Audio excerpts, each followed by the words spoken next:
Before cities had streets as we know them, before money, markets, or even written laws in their earliest form, there was something far more important holding everything together: food. But what people ate in the world's first cities was nothing like a modern diet. It wasn't abundant, it wasn't varied, and in many cases, it wasn't even fully chosen. It was designed shaped by irrigation channels, controlled by storage systems, measured out in grain, and distributed through the earliest forms of bureaucracy. Every loaf of bread, every sip of fermented grain, every rationed portion carried the weight of an entire system, trying to keep thousands of people alive in one place for the first time in history. And once you see how that system worked, you start to understand something deeper about civilization itself. Before we go further, take a moment to like the video and subscribe if you enjoy these deep dives into ancient history, forgotten worlds, and the hidden systems that shaped human survival. Because what they ate tells you almost everything about how they lived and what it cost to build the first cities. The ground is still damp from last night's irrigation channels, and in the early light of dawn, a city begins to breathe in a way no human settlement ever has before. Smoke rises in thin, uneven threads from clustered rooftops made of mud brick and reeds, drifting upward as if the settlement itself is exhaling after a long, uneasy sleep. Somewhere below, water moves through narrow canals cut by hand and stone, carrying life into fields that did not exist a few generations earlier.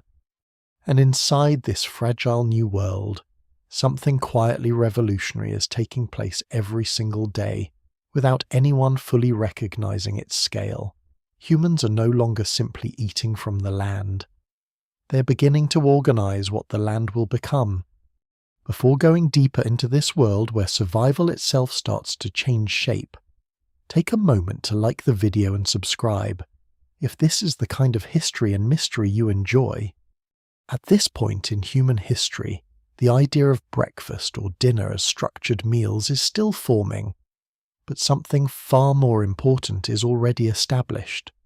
For the first time, large groups of people are living in permanent settlements, where food is not just hunted, gathered, and immediately consumed, but stored, processed, and redistributed. The earliest cities, rising in places like the fertile river valleys of Mesopotamia and along the Nile and Indus systems, are not simply collections of homes. They're engines of survival built entirely around the control of food. What people eat here is no longer dictated solely by chance or seasonal wandering. It is shaped by planning, by labor, and by the unpredictable success of crops that now define life itself. The shift is subtle in its beginning, almost invisible in daily routines. A bowl of grain porridge in the morning, flatbread baked on a clay surface, a small ration of barley beer shared among workers at the end of a long day.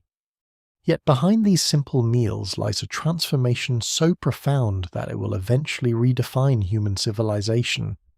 Archaeological evidence suggests that in these early urban environments, diets narrow before they expand. This may sound counterintuitive, but it reflects a critical transition. As communities shift from foraging diverse wild foods to relying heavily on cultivated staples, the variety of nutrients initially declines. Wild plants, nuts, fruits, fish, and game still exist, but they are increasingly supplemented and often replaced by grains that can be stored and controlled. The city does not feed itself on abundance, it feeds itself on reliability. And reliability, in this new world, is everything. The first cities are noisy places, but not in the way modern cities are understood. The dominant sound is not conversation or commerce, but labor tied directly to food production, grinding stones, crushing barley into flour, water wheels creaking under weight. livestock moving through narrow paths, and the constant rhythm of baking, brewing, and storage. Even time itself begins to be measured differently. Days are structured around agricultural cycles and ration distribution rather than natural abundance. In these early settlements, most people are not farmers in the modern sense. They are part of an interconnected system where land, water, and labour are carefully coordinated.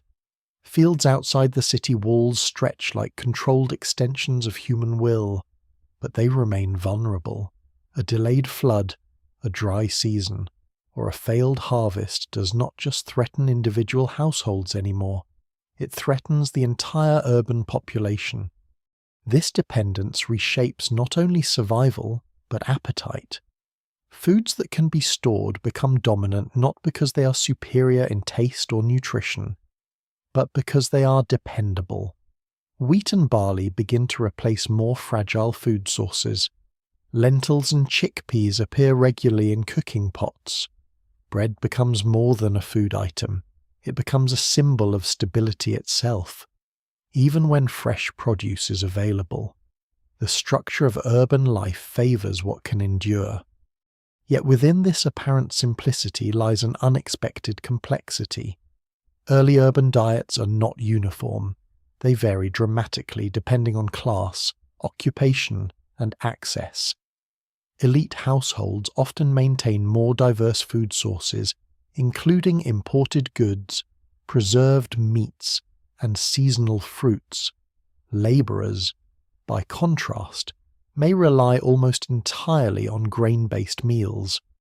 This imbalance is not always visible in the archaeological record at first glance, but it becomes clearer through subtle traces in human remains, where differences in nutrition begin to appear across social strata.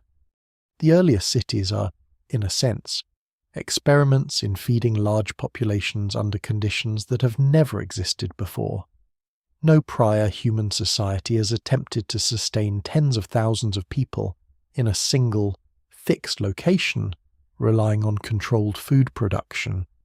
And like all experiments, there are failures embedded within the system from the very beginning. Some settlements experience periodic shortages despite storage systems. Others struggle with spoilage, pests, or the sheer difficulty of transporting grain from fields to urban centres. Yet these problems do not halt the expansion of cities. Instead, they drive innovation. Storage techniques improve. Administrative systems develop. Food begins to be counted, recorded, and taxed in ways that reflect an emerging bureaucracy built entirely around sustenance.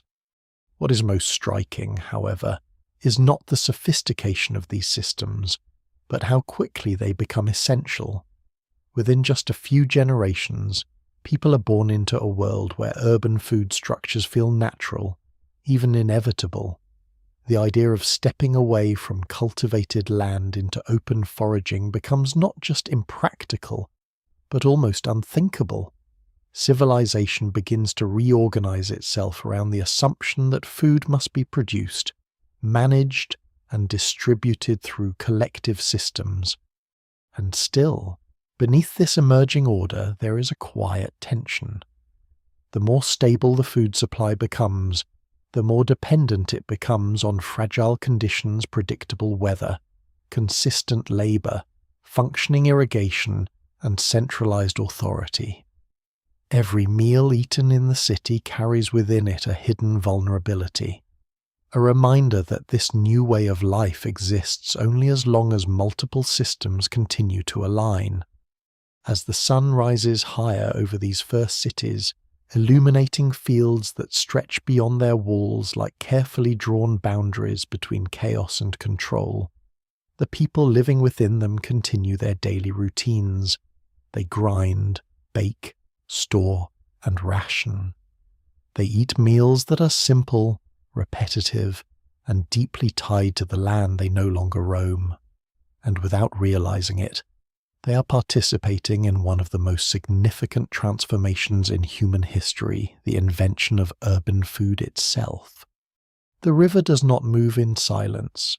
Even from within the earliest cities, its presence is constant, a distant but persistent force shaping everything from the shape of fields to the contents of a daily meal. In the pre-dawn hours, when the air still carries the cool weight of night, water is already being redirected through narrow channels carved into the soil by generations of careful labour. This is not a natural landscape anymore. It is a managed one. And what people eat depends entirely on how well they manage it. In these first agricultural societies that grow into cities, the boundary between survival and planning begins to dissolve. For thousands of years before, human beings survived by following food tracking herds, gathering seasonal plants, reading the landscape as it shifted through time. But now, in the world of early urban settlements, food is expected to stay put. It is planted, watered, harvested, and stored in predictable cycles. The shift sounds simple, but its consequences reshape human existence at every level. Agriculture does not immediately replace foraging. Instead, the two systems overlap for centuries. Early city dwellers still gather wild plants, fish from nearby rivers, and hunt when opportunity allows. But increasingly, these sources become supplementary rather than central. The main calories begin to come from fields, especially grains that can be cultivated at scale. Wheat in the western river valleys, barley in drier regions, rice in eastern floodplains. Each environment shapes a different version of the same transformation. What matters most is not just cultivation, but control. Fields require coordination, irrigation requires maintenance, harvests require timing, and all of this requires a degree of social organization that did not previously exist at such scale. The people who grow food are no longer isolated family units working independently. They are part of a broader system where labor is directed, measured, and often taxed. This is where the first true urban diets begin to take shape. The shift from foraging to fields does not simply change what people eat, it changes how food is imagined. Wild foods are diverse but unpredictable. Cultivated foods are limited but reliable. And in the early cities, reliability becomes more valuable than variety. A predictable harvest, even if nutritionally narrower, is preferable to an abundant but uncertain landscape. Archaeological studies of early urban populations show a surprising trend. In many regions, skeletal evidence suggests that early farmers initially experienced declines in health compared to their hunter-gatherer predecessors. This is often linked to a narrower diet dominated by a few staple crops, less protein variety, reduced micronutrients, increased reliance on carbohydrates. Yet despite these drawbacks, agricultural life expands rapidly. The reason is not nutritional superiority, but social stability. Cities require predictability, and agriculture, for all its limitations, provides it. In the fields surrounding these early urban centres, labour becomes seasonal and intense. Planting and harvesting periods define the rhythm of life.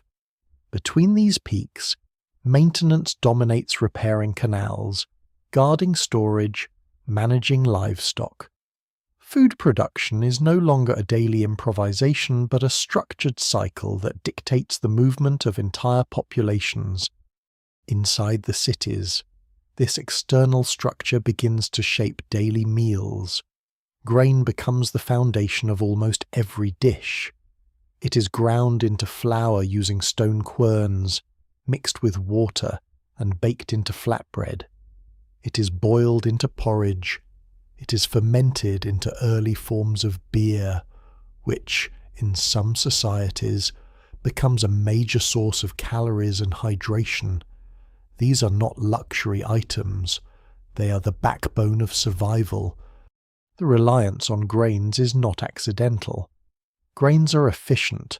They grow in dense fields. They can be stored for long periods if properly protected. They can be transported relatively easily compared to fresh produce or meat. In a world without refrigeration, these properties are transformative. Grain becomes time-made edible. But efficiency comes with a cost. As diets become increasingly centered on a few staple crops, nutritional diversity declines.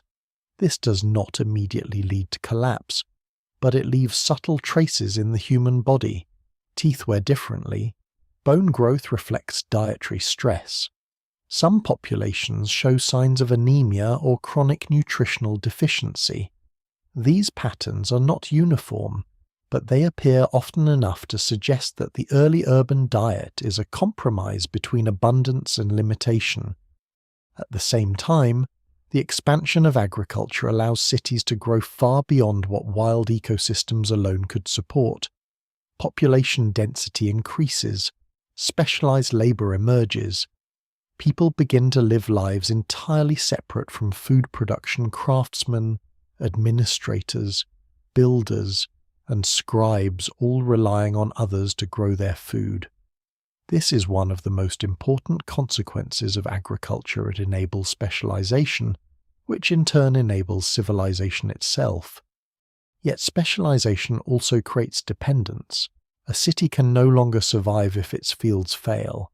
It cannot function if irrigation systems collapse or harvests are delayed. Food becomes not just a resource, but a political instrument. Those who control land, water, and storage begin to hold significant influence over urban life. Even within this developing system, however, ancient habits persist. In many early cities, households still supplement their grain-based diets with gathered plants, wild herbs, and small game when available.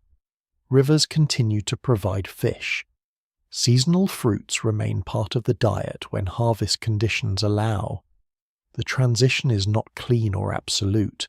It is layered, uneven, and deeply dependent on local geography. Different regions develop different culinary identities based on what their environments allow. In fertile floodplains, grain dominates.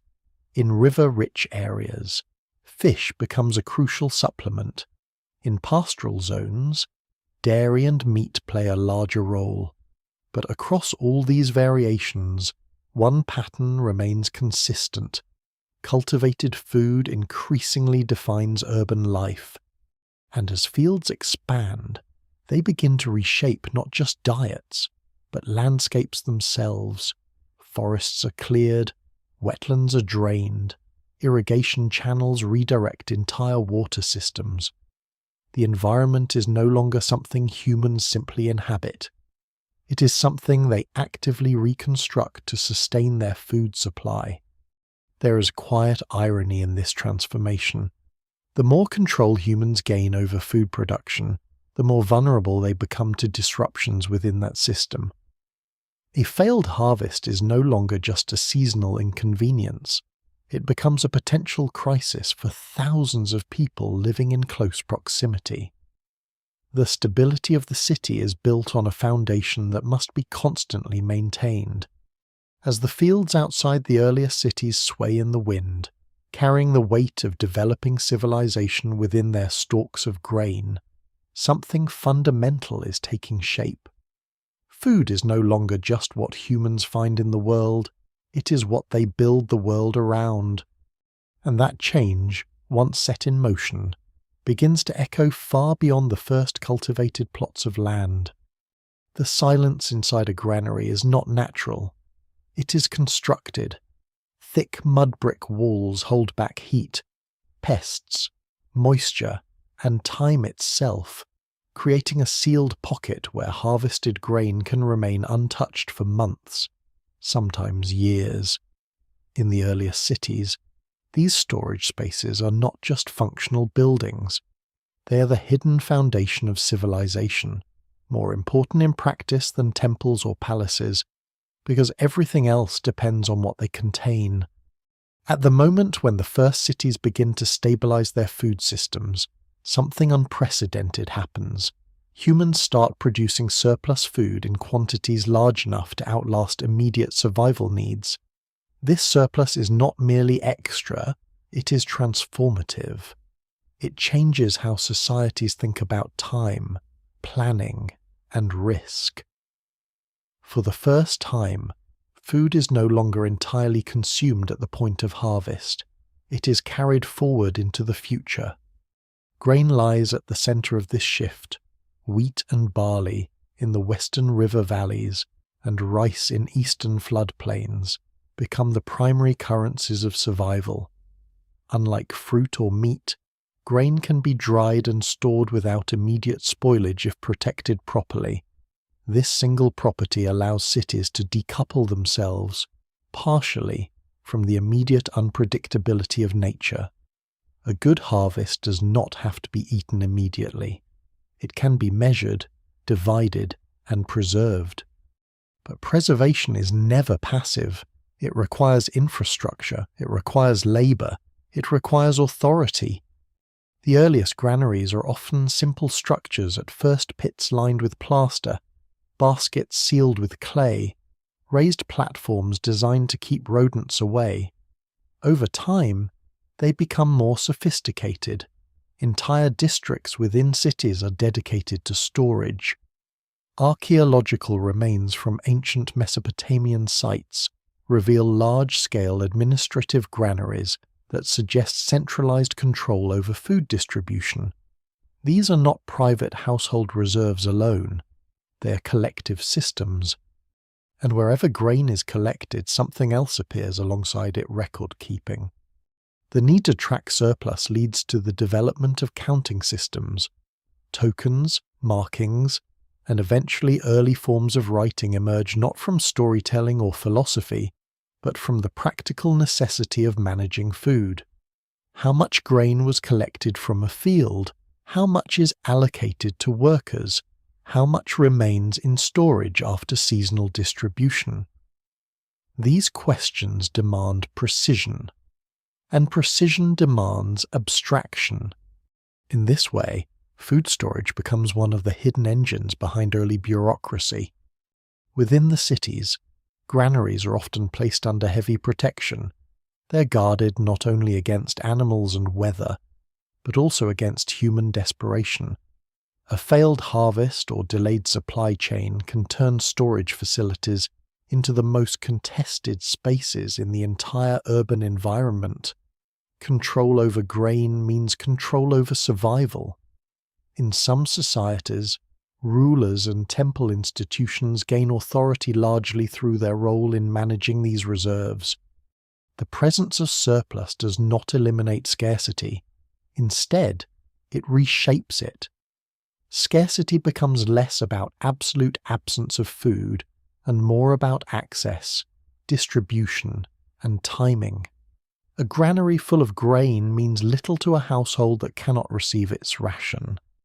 In this sense, early cities develop a new kind of vulnerability, not the absence of food itself, but the systems that regulate its flow.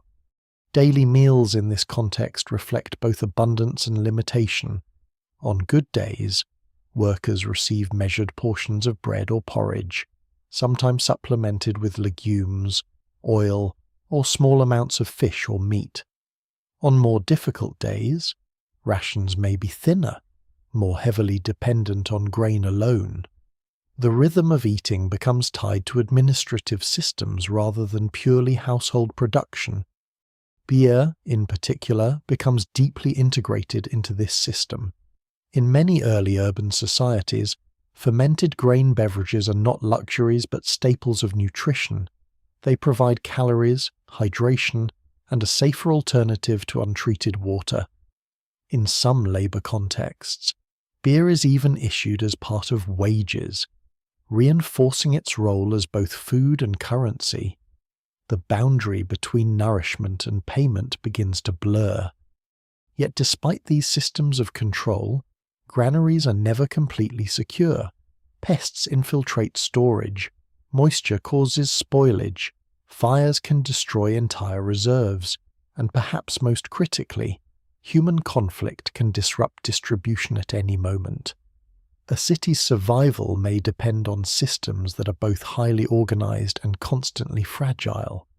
Archaeological evidence from multiple early urban centers suggests that food storage was not evenly distributed among populations. Elite institutions, including temples and administrative centers, often controlled the largest reserves. This created a structure where access to food was mediated by authority. The social implications of this are profound. Hunger in early cities is not always a result of total shortage, but sometimes a result of political or logistical control. This system also changes how people perceive security. In earlier hunter-gatherer societies, survival depended on knowledge of the environment and mobility. In early cities, survival depends on trust in infrastructure and administration. The granary replaces the landscape as the primary guarantor of life, but trust is fragile. Periods of drought, flooding, or agricultural failure expose the limits of storage systems. Even well-managed reserves can be depleted faster than expected under stress. When this happens, cities experience not just hunger, but instability. Food shortages can lead to migration, unrest, or restructuring of authority. In some cases, entire urban centers are abandoned after repeated agricultural failure, leaving behind empty granaries as silent evidence of once coordinated systems. Still, when functioning as intended, these storage systems allow cities to achieve something extraordinary: continuity.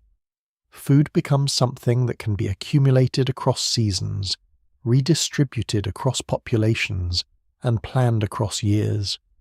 This continuity is the foundation upon which all other urban developments rest. As grain fills the dark interiors of storage buildings, packed tightly into containers and pits, it represents more than just preserved harvest. It represents time compressed, risk managed, and survival extended beyond the immediate horizon. Each stored kernel is a small defiance of uncertainty. And yet, beneath this apparent stability, a deeper transformation continues to unfold.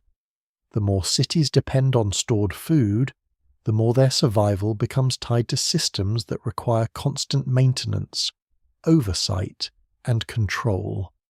The granary does not just store grain, it stores dependence. As the early cities grow, this dependence becomes one of their defining features, shaping not only what people eat, but how power itself begins to take form. The first ovens were not built for comfort, they were built for necessity. In the packed, low-roofed spaces of early cities, heat is carefully controlled, channeled, and reused wherever possible. But inside small courtyards and communal work areas, something transformative begins to happen. Grain, once stored as a raw survival resource, is turned into something entirely new. Bread appears not as a luxury, but as a technological breakthrough in daily life. In the dim light of early morning, long before the city fully wakes, workers and households begin the repetitive rhythm of grinding stone against stone. Barley and wheat are reduced into flour, a process that requires both strength and patience. The sound is steady, almost hypnotic, echoing through clustered homes. What emerges from this labor is not just food, but possibility. Flour changes everything. Once mixed with water, sometimes salt or wild yeast, it can be shaped, flattened, and baked on heated surfaces made of clay or stone. In some regions, enclosed ovens begin to appear, allowing for more controlled baking and higher efficiency. These early bread ovens are not ornate structures. They are practical installations embedded in daily life, often shared by multiple households or entire neighborhoods. bread becomes the most visible expression of the urban grain economy. It is portable, storable for short periods, and easy to distribute. But more importantly, it transforms grain from a raw ingredient into a socially recognizable food. A measured ration of bread represents not just calories, but participation in the city's system of survival. Alongside bread, another transformation unfolds quietly in clay vessels and sealed jars: fermentation. Beer emerges in early urban societies not as a recreational drink in the modern sense, but as a nutritional adaptation. Grain that is partially broken down through fermentation becomes easier to consume, safer in terms of water contamination, and calorie-dense. In many early records, beer is mentioned alongside bread as a daily staple, sometimes even more central to labor-based diets than solid food. In certain administrative systems, workers are recorded as receiving both bread and beer as payment for labor. This is not symbolic. It reflects a deeply practical understanding of nutrition and energy. A worker building walls, digging canals, or transporting materials requires steady caloric intake, and fermented grain beverages provide a reliable method of sustaining that output. What begins to emerge is a pattern. The urban diet is not simply about what is available, but what can be efficiently transformed and distributed at scale. Grain is the raw foundation, but bread and beer are the refined outputs of a new food technology. Yet even as these systems expand, they are never evenly experienced. In wealthier households or elite institutions, bread may be finer, mixed with oil or honey when available. Meals may include additional ingredients such as fish, meat, fruits, or imported goods. In contrast, ordinary labourers often rely on simpler forms: coarse bread, thin porridge, and diluted beer. The difference is not only nutritional but social, reinforcing emerging hierarchies within the city. Food becomes a marker of position. Archaeological findings from early urban settlements show evidence of specialized baking areas, suggesting that bread production gradually shifts from household activity to more centralized workshops in some regions. This shift reflects increasing complexity in urban economies. When food production becomes standardized, it can also be monitored, taxed, and controlled more easily. But standardization has consequences. As food becomes more uniform, dietary diversity begins to shrink. The variety of wild foods that once characterized human diets across different ecosystems is increasingly replaced by a narrower set of staple-based meals. While this allows for large-scale population support, it also introduces new vulnerabilities, including nutritional deficiencies that become visible in skeletal remains from early city populations.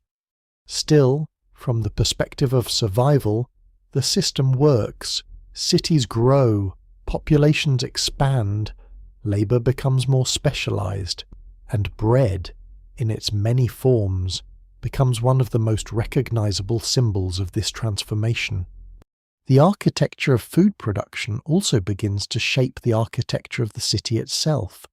Baking areas cluster near water sources and storage facilities. Grain mills are placed where labor can be coordinated efficiently. Bread production is not isolated. It is embedded into the spatial logic of urban life. Even the layout of streets and neighborhoods begins to reflect the need to move food materials quickly and reliably.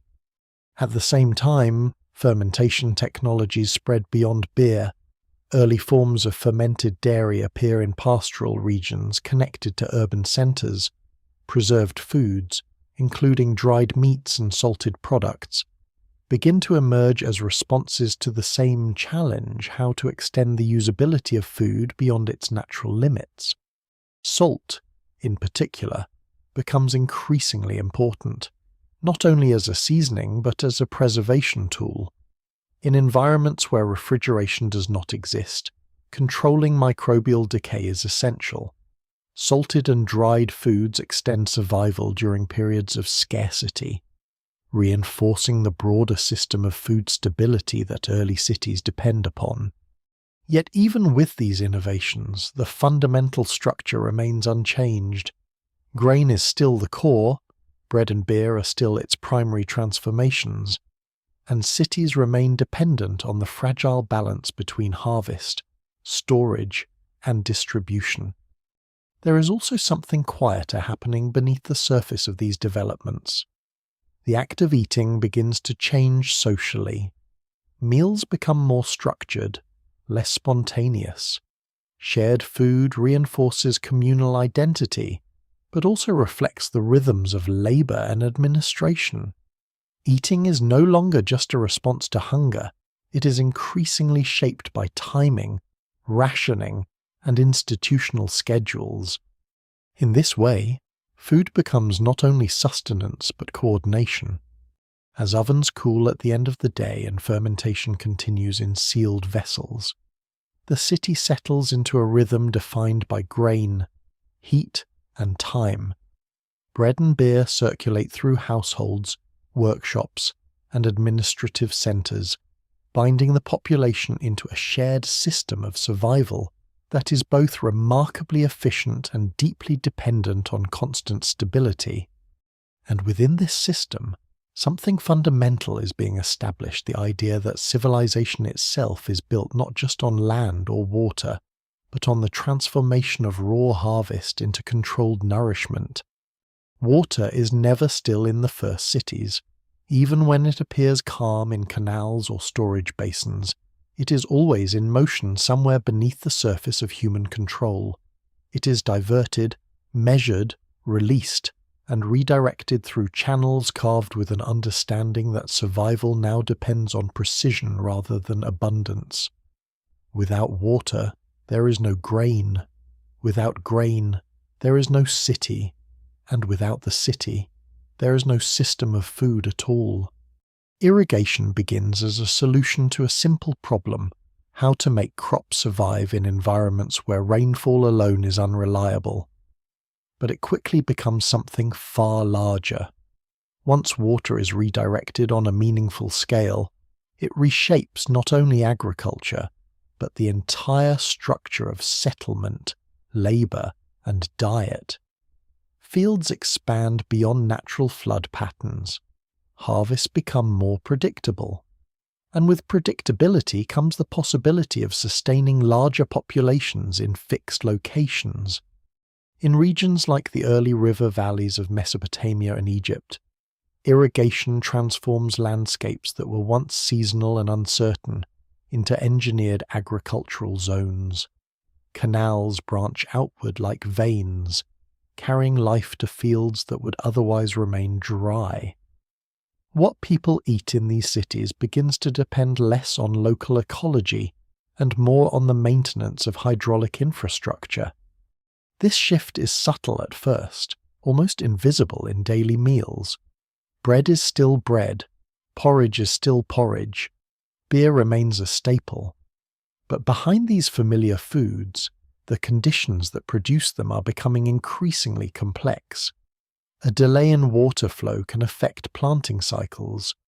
Poor maintenance of canals can reduce yields. A shift in sediment or salinity can gradually degrade soil quality over time. The food system becomes a managed ecosystem, and irrigation is its central mechanism. As canals expand, so too does the need for coordination.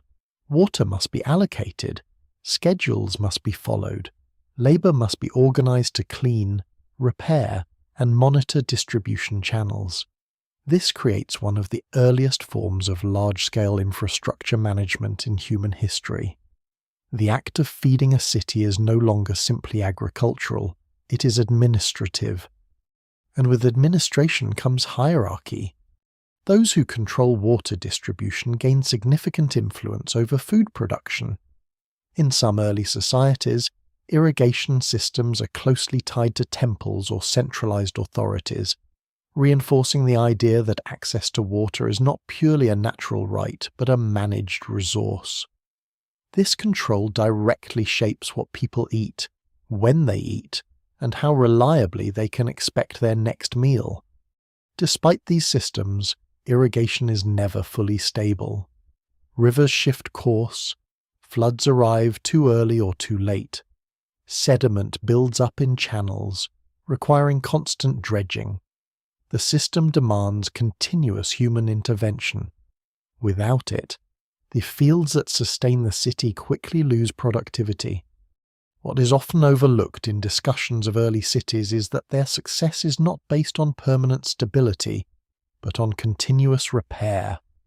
This reality is reflected in diet. In years of strong water flow and successful harvests, food becomes more abundant and slightly more varied. Vegetables, legumes, and occasional animal products may supplement grain-based meals. In poorer years, diets contract again toward basic staples, with bread and porridge dominating consumption. The variability of water directly translates into variability of nutrition.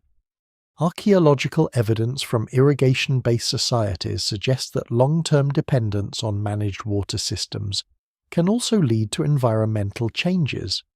Soil salinization, for example, becomes a significant issue in some ancient river valleys, gradually reducing agricultural productivity over generations. This forces communities to expand irrigation further or shift cultivation zones, creating a cycle of adaptation and strain. Yet despite these challenges, irrigation allows something unprecedented: population density at scale. Cities can now support far more people than would be possible under rain-fed agriculture alone. This concentration of population intensifies every aspect of urban food systems, from storage to distribution to consumption. Inside the city, food begins to move through increasingly formalized channels. Grain is collected from fields, transported to storage facilities, processed into flour, and distributed as bread or porridge through administrative systems. Water enables this entire chain, but it also binds the population to it. Without functioning irrigation, the chain breaks. Meat and dairy, while present in early urban diets, remain secondary in most regions. Livestock requires land and water, competing with crop production. As irrigation systems prioritize grains, pastoral resources often become integrated but limited components of the urban food economy. Meat may appear in elite diets or special occasions, but it does not form the daily foundation for most people. Instead, the urban diet becomes increasingly standardized around irrigated agriculture. Wheat, barley, rice, lentils, and similar crops define the caloric structure of daily life. This standardization is not simply a cultural preference. It is a reflection of what irrigation systems can reliably support. Even flavor begins to adapt to this structure. Oils, herbs, and fermented products are used to diversify otherwise repetitive meals. Salt becomes increasingly valuable, both for preservation and taste. In some regions, trade networks develop specifically to supply these enhancements to otherwise uniform diets. But beneath the surface of abundance, irrigation introduces a quiet fragility. A city that depends on engineered water systems is always vulnerable to disruption. A damaged canal, a prolonged drought upstream, or political conflict over water access can rapidly destabilize food production. Unlike natural ecosystems, which often have multiple redundant food sources, irrigated systems are tightly coupled and therefore sensitive to failure. This fragility is not always immediately visible. In times of success, irrigation gives the impression of control over nature. Fields flourish, granaries fill, cities expand. But the system's strength is also its dependency. The same infrastructure that enables growth also concentrates risk. Over time, This dependency shapes how people understand their environment. Water is no longer simply a natural presence, it becomes a managed substance, something that must be directed, allocated, and maintained. This changes not only agriculture, but perception itself. The landscape is no longer something that feeds humans directly. It is something that must be engineered to do so. As canals continue to carry water through fields outside the earlier cities, feeding the grain that will become bread, beer, and survival itself, a deeper transformation is taking place. The control of water is becoming the control of food, and the control of food is becoming the foundation of urban life. In this emerging system, what people eat is no longer just a matter of environment, it is a matter of infrastructure, coordination, and collective maintenance, an entire civilization sustained by the careful movement of water through human-made channels. Herds move differently than fields, where grain waits in structured rows for water and labor. Animals shift unpredictably across terrain, following instinct, season, and the quiet pressure of survival. In the early cities, this difference creates a complicated relationship between humans and livestock, one that shapes not only what people eat, but how they understand wealth, scarcity, and control. Cattle, sheep, goats, and pigs are not simply food sources in these environments. They are living stores of energy, mobile reserves that can be converted into meat, milk, hides, and labor. Yet unlike grain, they cannot be fully controlled by storage systems. They require land, water, and constant attention. In cities increasingly built around fixed agricultural infrastructure, livestock becomes both essential and constrained. Archaeological evidence from early urban centers suggests that while domesticated animals were widely present, their role in daily diets was uneven. Meat appears in the record, but not in quantities that suggest regular consumption for most people. Instead, it is often associated with ritual contexts, elite households, or special occasions. For the majority of urban populations, animal protein remains limited compared to the overwhelming presence of grains. This imbalance is not accidental. It reflects the economic logic of early cities. Grain can feed many people efficiently from relatively small areas of land. Livestock, by contrast, requires more extensive resources. Feeding animals often competes directly with feeding humans, especially in densely populated regions dependent on irrigation agriculture. As a result, animal husbandry becomes selective, strategic, and often secondary to crop production. Still, animals are deeply integrated into urban life.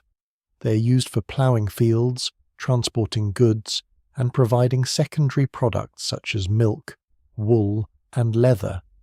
In some regions, dairy becomes an important nutritional supplement, particularly where pastoral traditions remain strong.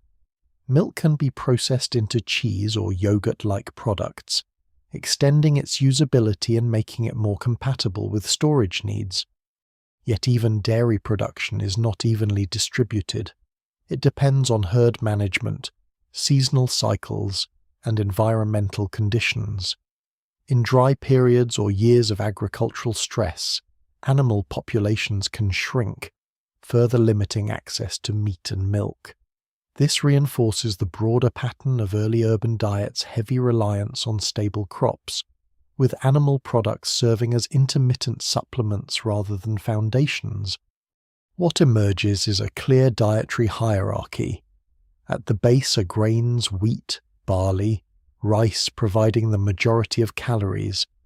Above them are legumes and vegetables, offering nutritional variation when available.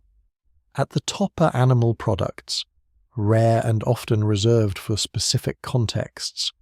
This structure is not universal in detail, but it appears consistently across many early urban civilizations.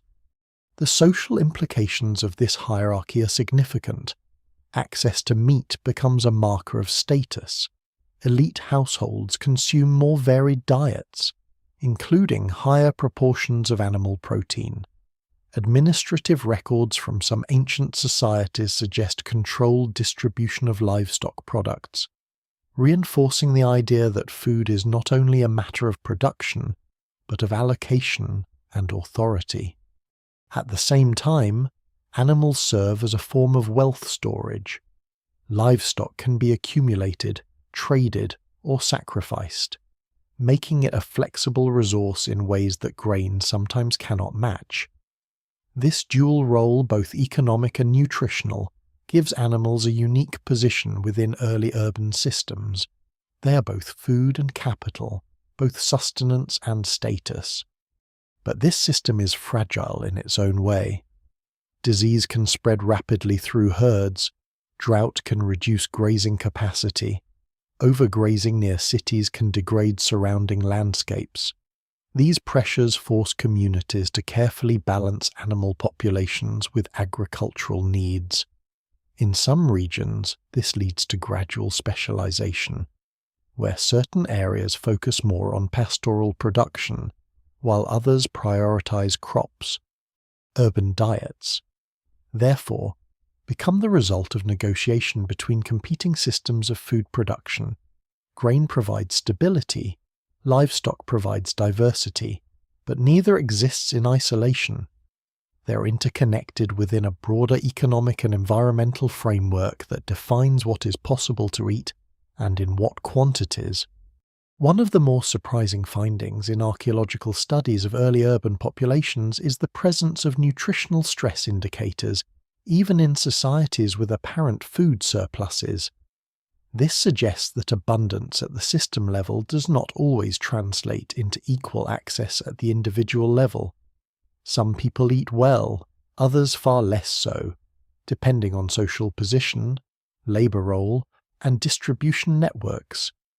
This unevenness is also reflected in settlement patterns. Areas near administrative or elite centers often show evidence of richer diets, while peripheral districts show more uniform grain dependence.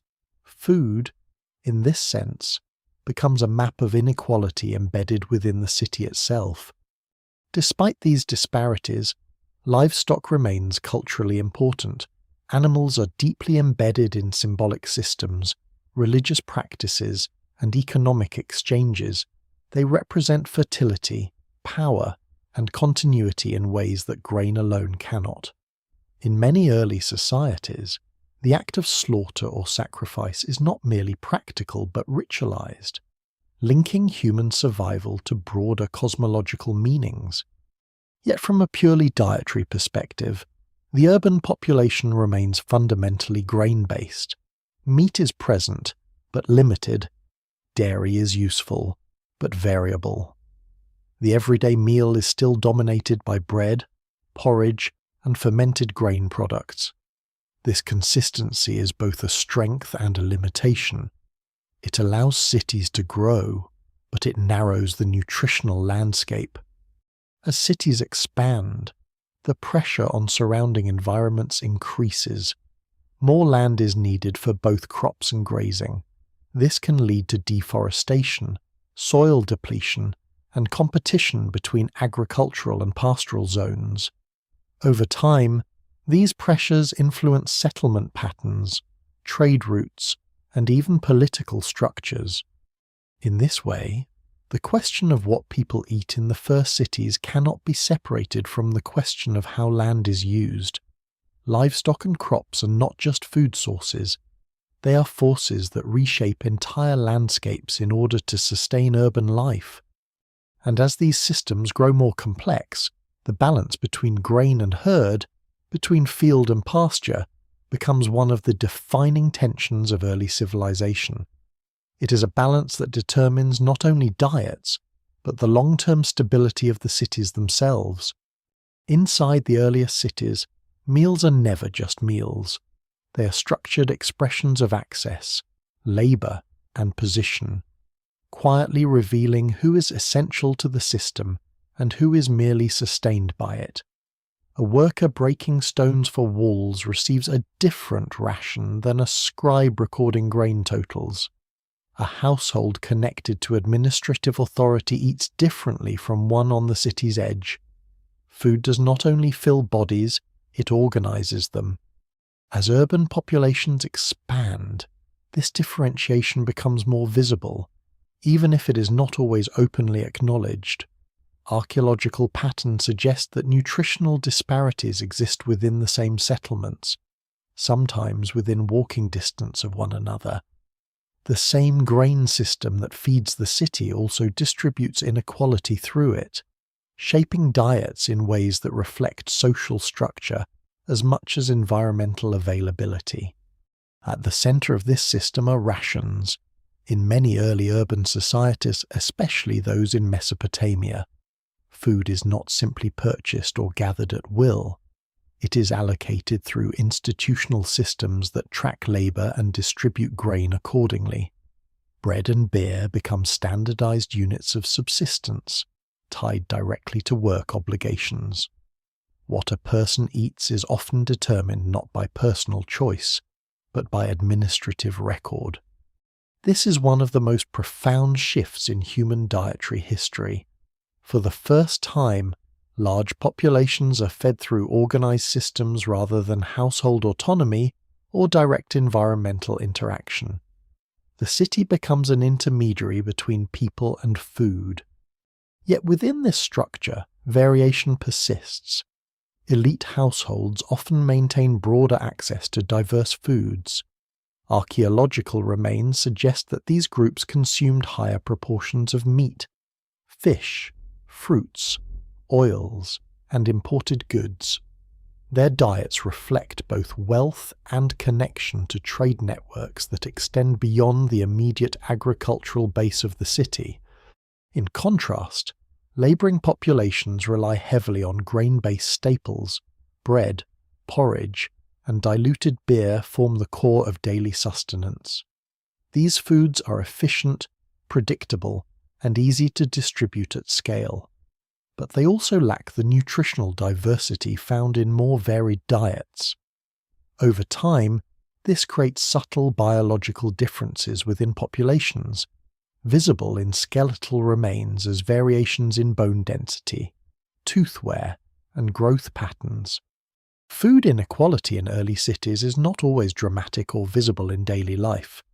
It is often embedded in small differences, slightly larger portions, occasional access to meat, better quality grain, or more consistent rationing. But across generations, these differences accumulate. Markets begin to develop alongside ration systems, adding another layer to food access. While institutional distribution provides basic survival, markets introduce flexibility. Households can exchange goods, acquire supplementary foods, or trade surplus resources. This dual system, rations and markets, creates a complex food economy where survival depends on both administration and opportunity.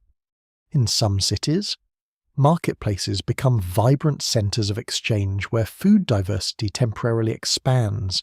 Fish, vegetables, spices, oils, and preserved goods circulate beyond institutional control.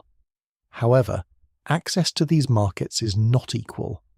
Purchasing power varies, and those with greater resources can significantly diversify their diets compared to those reliant solely on rations.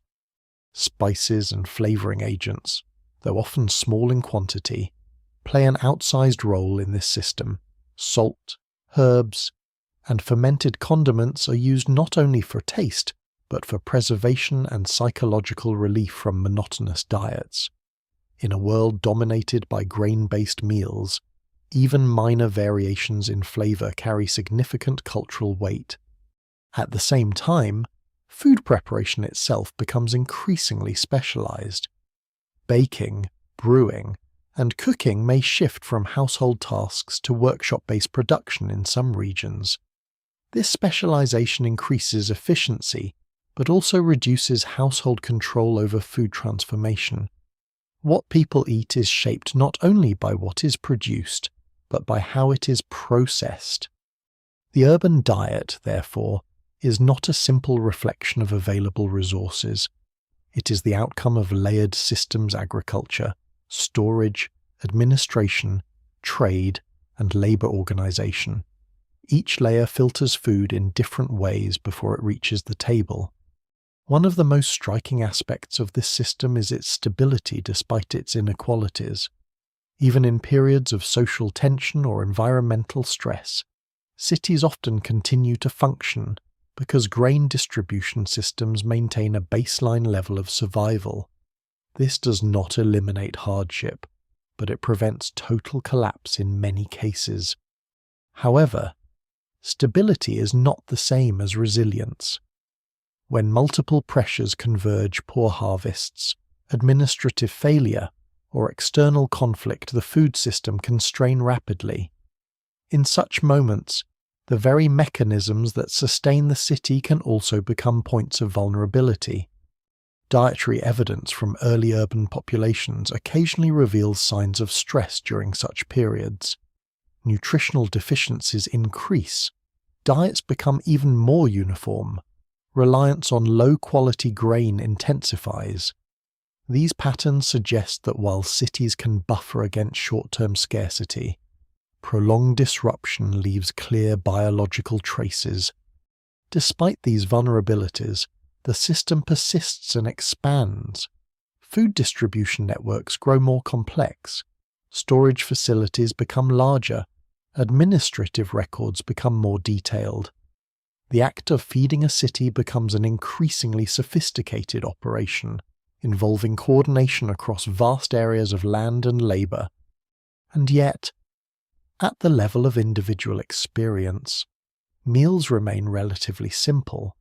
A piece of bread, a bowl of porridge, a measure of beer, occasionally something richer, depending on status or circumstance. The complexity of the system is largely invisible to those who depend on it daily.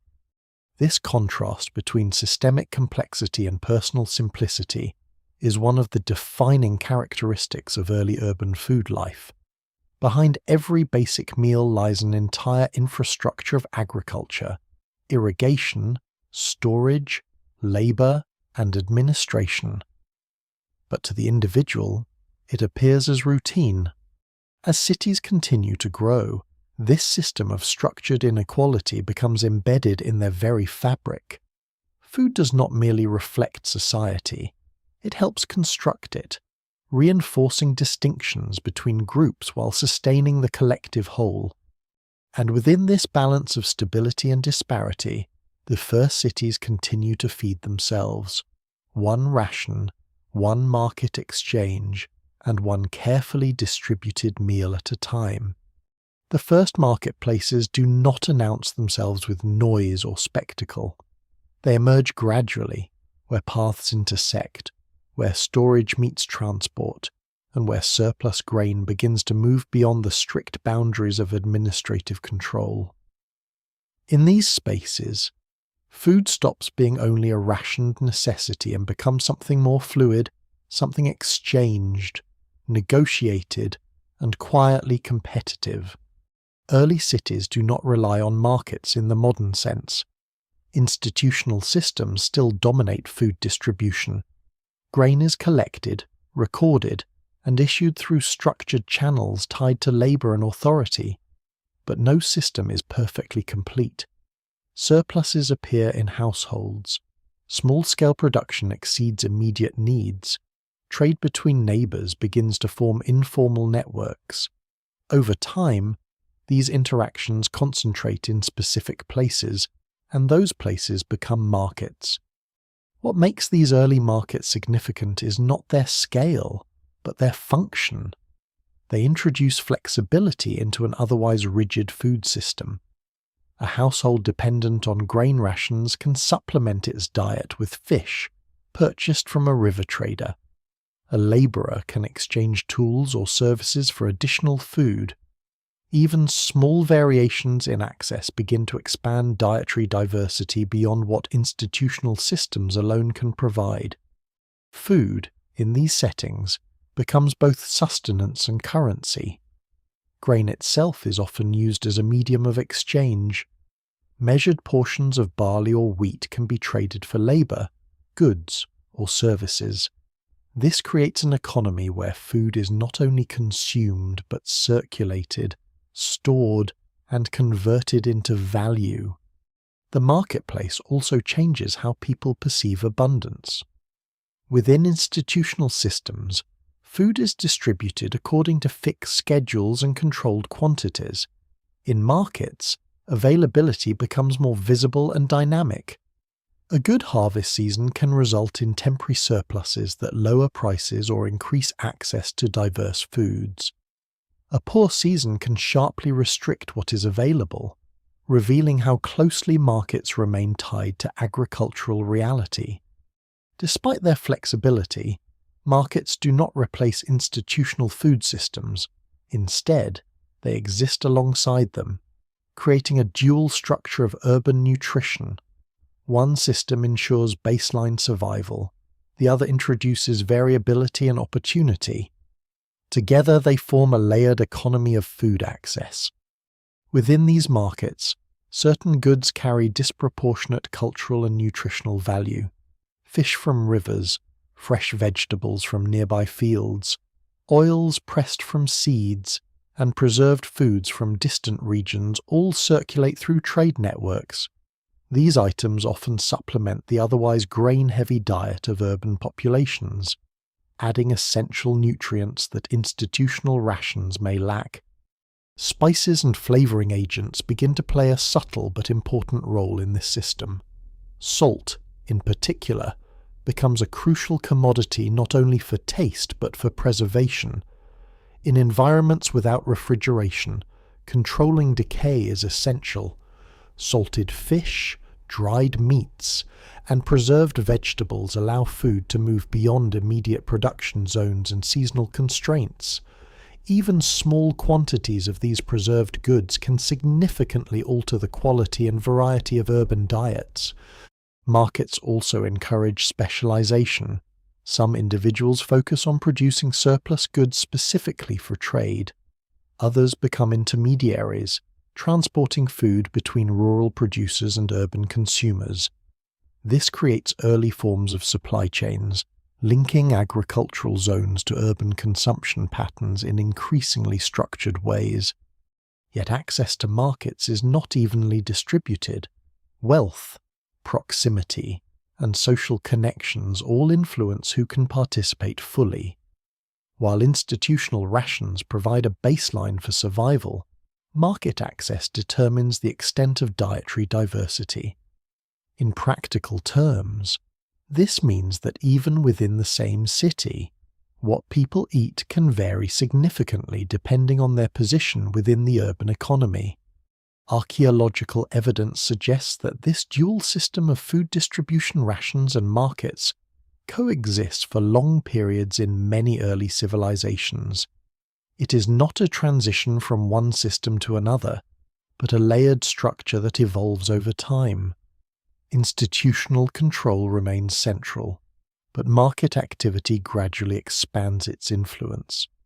This expansion has subtle but important consequences for diet. Over time, market access can reduce some of the nutritional monotony associated with grain-based rations. Households with greater resources or trade connections can incorporate more protein, fats, and micronutrients into their diets. Meanwhile, those without access remain more dependent on standardized staples. Food therefore becomes one of the clearest indicators of inequality within early urban life. It is visible not only in quantity, but in variety. A diverse diet often signals access to trade networks, surplus resources, or higher social status. A restricted diet reflects dependence on institutional provision alone. At the same time, markets introduce unpredictability into food systems. Prices fluctuate based on harvests, transportation conditions, and political stability. In times of scarcity, market access can become restricted or prohibitively expensive, reinforcing reliance on ration systems. In times of abundance, markets may temporarily expand dietary options across broader segments of the population. This constant oscillation between stability and fluctuation defines much of early urban food experience. Institutional systems provide structure. Markets provide flexibility. Neither is sufficient alone, but together they form a resilient yet uneven system of sustenance. There is also a quieter transformation taking place within these spaces.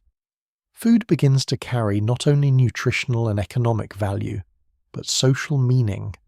The ability to acquire certain foods can signal status, connection, or opportunity. Shared meals sourced from market goods can reinforce social bonds or distinguish households within the urban landscape. Even preparation methods begin to diversify in response to market availability. Access to oils, spices, and preserved ingredients allows for variations in cooking that would not be possible under strict ration systems alone. This creates a subtle culinary differentiation within urban populations, even when the core diet remains grain-based. Despite these changes, the foundation of the system remains unchanged. Grain continues to dominate caloric intake. Bread, porridge, and fermented grain products remain central to daily survival. Markets expand variety, but they do not replace the underlying agricultural structure that supports the city. What emerges then is a complex food ecology, one in which survival depends on both structured distribution and adaptive exchange.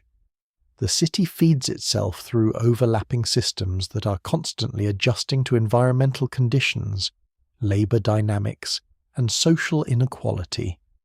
And within this layered system, the marketplace stands as a quiet but powerful innovation, not a replacement for ancient systems of grain control, but an extension of them, one that allows food to move more freely, even as it remains bound to the same fragile foundations of harvest and irrigation that sustain the earlier cities. Salt leaves no trace of itself in the way grain or bone does, yet its absence would collapse the entire structure of early urban food systems. It is mined, evaporated, traded, and guarded with an attention that often feels disproportionate to its physical presence. But in the world of the first cities, salt is not a seasoning in the modern sense. It is a technology of survival. In the heat of early agricultural landscapes, where food spoils quickly and refrigeration does not exist, preservation becomes as important as production. Grain can be stored for long periods if dry and protected, but meat, fish, vegetables, and dairy require additional methods to extend their usefulness. Salt provides that extension. It draws moisture from organic material, slows decay, and allows food to travel beyond immediate production zones. This single property reshapes urban diets in subtle but far-reaching ways. Salted fish from river systems can be transported into inland cities. Preserved meats can be stored for longer periods and consumed during shortages. Vegetables can be treated to extend their edible life beyond seasonal limits. These practices do not replace fresh food, but they add layers of reliability to an already fragile system. Yet salt is not evenly available. It must be extracted from natural deposits, coastal evaporation pools, or mineral-rich inland sources. This makes it geographically constrained and often socially controlled. In some early societies, salt production becomes a specialized activity tied to specific regions or administrative oversight. Its distribution is therefore shaped not only by need, but by access and control. In this way, salt becomes deeply entangled with power. Because it preserves food, it also preserves authority. Control over salt means control over storage, trade, and emergency supply. In times of scarcity, salt can determine which foods remain usable and which cannot. It extends the lifespan of food systems themselves, allowing cities to survive longer periods of instability. But salt does more than preserve, it transforms flavor. In a diet heavily dominated by grains, flavor diversity is limited. Bread, porridge, and beer form the foundation of daily consumption, but they are relatively uniform in taste. Salt introduces variation. Even small amounts can dramatically change the sensory experience of food. This makes it not only a practical resource, but a culturally significant one. Archaeological evidence from early urban settlements suggests that salted foods were widely used alongside grain-based diets. While exact quantities are difficult to reconstruct, the presence of salt processing sites indicates systematic production rather than incidental use. These sites often appear near trade routes or resource-rich areas, reinforcing salt's role as a distributed commodity. Alongside salt, other preservation techniques emerge: drying, smoking, fermentation, and oil-based storage all contribute to extending the usability of food. Each method interacts differently with available resources and environmental conditions. In arid regions, drying is especially effective. In humid environments, fermentation and salting become more important. Fermentation itself plays a dual role. It preserves food, but it also transforms it. Grain becomes beer, milk becomes yogurt-like products, vegetables develop new textures and flavors. These transformations are not merely culinary, they represent a way of stabilizing food under conditions where freshness cannot be guaranteed. In urban environments, where populations are dense and food demand is constant, preservation is not optional, it is structural. Without it, surplus harvests would spoil before they could be consumed, and seasonal abundance would fail to translate into long-term security. Despite these innovations, preservation systems are never perfect. Salted or dried foods can still degrade if improperly stored. Fermented products can fail if conditions are not controlled. Smoke and drying require specific environmental conditions. Each method reduces risk but does not eliminate it. This means that early urban food systems always carry a hidden vulnerability, the constant tension between production and decay. Salt also influences trade in more subtle ways. Because it is both essential and non-perishable, it becomes an ideal exchange commodity. In some regions, it is used as a form of value storage, much like grain, but with different logistical advantages. Unlike grain, salt does not spoil, making it more stable over long distances and periods. Trade routes begin to reflect this importance. Networks develop that connect salt-producing regions with agricultural centers. These routes are not only economic pathways but also nutritional lifelines, carrying preservation capacity into cities that depend on it for dietary stability. Within cities, salt begins to appear in more structured forms of food preparation. It is added during cooking, used in storage processes, and integrated into household food management practices. Over time, its presence becomes normalized, though its value remains significant. What is particularly notable is that salt does not increase food quantity. Instead, it increases food duration and usability. This distinction is critical. Early cities are not only concerned with producing enough food, but with ensuring that food remains usable across time. Salt extends time in a very literal sense, allowing food to persist beyond natural decay cycles. In dietary terms, this means that urban populations can rely more consistently on stored and transported foods rather than immediate local production alone. It stabilizes consumption patterns, even when agricultural output fluctuates. Yet even with salt and other preservation methods, the core diet remains heavily grain-based. Bread, porridge, and beer continue to dominate daily life.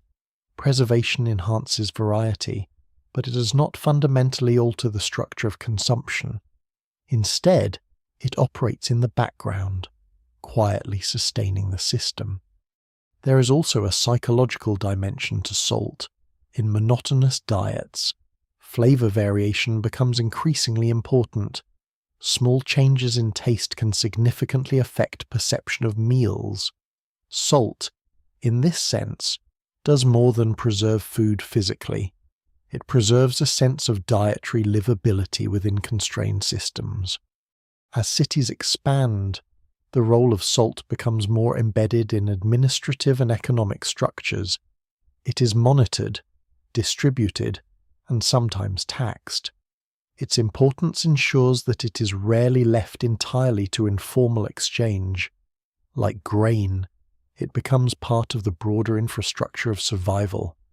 And so, beneath the visible systems of irrigation, agriculture, and grain storage, another quieter network operates, one built not on abundance but on endurance, not on production, but on preservation. Salt, invisible in its simplicity, becomes one of the most important forces shaping what people eat in the first cities, not by increasing what is grown, but by ensuring that what is grown can survive long enough to matter. Deep beneath the earlier cities, where sunlight never reaches and the air remains cool even in the height of summer, grain is not simply stored. It is accumulated in volumes that begin to redefine the relationship between food and power. Granaries expand into complex systems of pits, sealed rooms, and elevated storage platforms, each designed to protect harvested grain from moisture, pests, and time. But their true significance lies not in their construction, but in what they represent: centralized control over survival itself. In these storage spaces, food becomes abstract. A harvest is no longer just something grown and eaten within a household or immediate community. It is measured, recorded, and redistributed through systems that operate on scales far beyond individual perception. Grain enters the granary as raw harvest and leaves as ration, wage, or tax. The transformation is not culinary, it is administrative. In early urban societies, especially those developing along major river systems, granaries are often associated with temples, palaces, or administrative centers. This is not incidental. Control over food storage quickly becomes synonymous with control over population stability. Those who manage grain distribution manage labor, security, and survival. The architecture of granaries reflects this importance. Thick walls reduce temperature fluctuations. Raised foundations protect against flooding.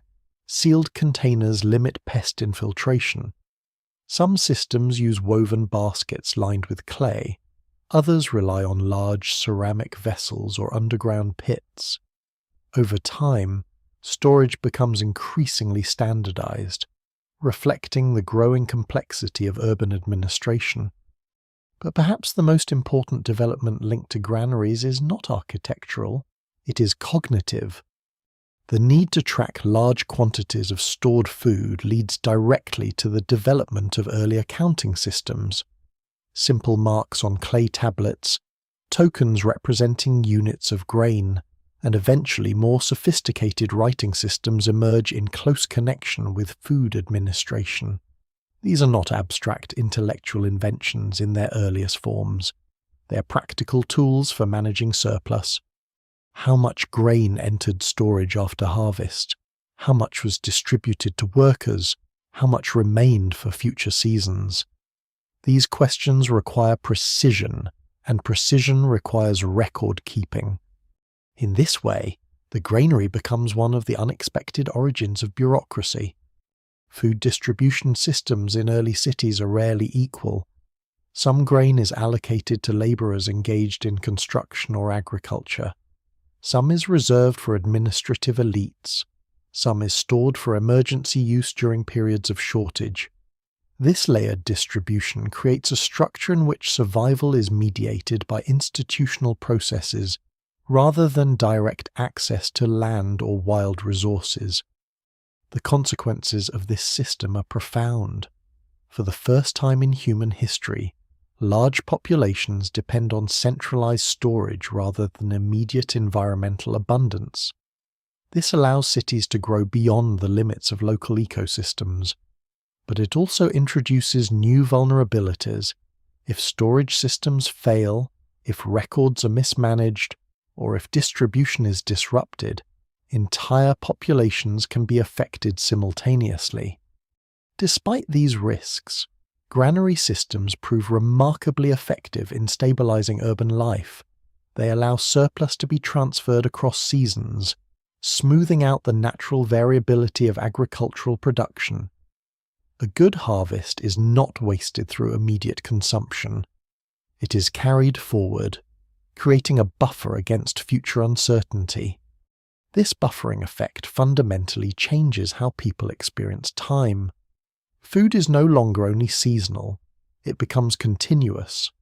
The difference between harvest and consumption is mediated by storage, not immediacy. Civilization begins to operate on delayed cycles of production and distribution. Yet even within this system, inequality remains embedded. Archaeological evidence suggests that access to grain reserves was not uniform. Elite institutions often controlled the largest shares, while laborers and lower-status populations received standardized rations. This creates a structured dependence where access to food is tied to participation in labor systems and administrative hierarchies. At the same time, granaries also serve as economic engines. Grain can be used to pay workers, support craft production, and facilitate trade. In some early societies, it becomes a unit of value itself. Labor is measured in grain equivalents. Services are compensated in food allocations. The economy becomes inseparable from the food system. This integration of food and economy reinforces the central role of storage infrastructure. Without granaries, neither taxation nor labor organization at scale would be possible. The city, as a functioning entity, depends on the ability to convert harvest into stored surplus and stored surplus into controlled distribution. But granaries are not invulnerable. Fire, flood, pest infestation, and structural failure can all threaten stored supplies. In some archaeological sites, evidence of destroyed storage facilities suggests that entire urban centers may have been destabilized by the loss of grain reserves.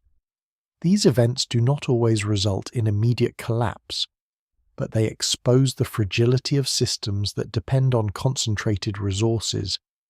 There is also a quieter risk spoilage. Even with careful storage, grain can degrade over time.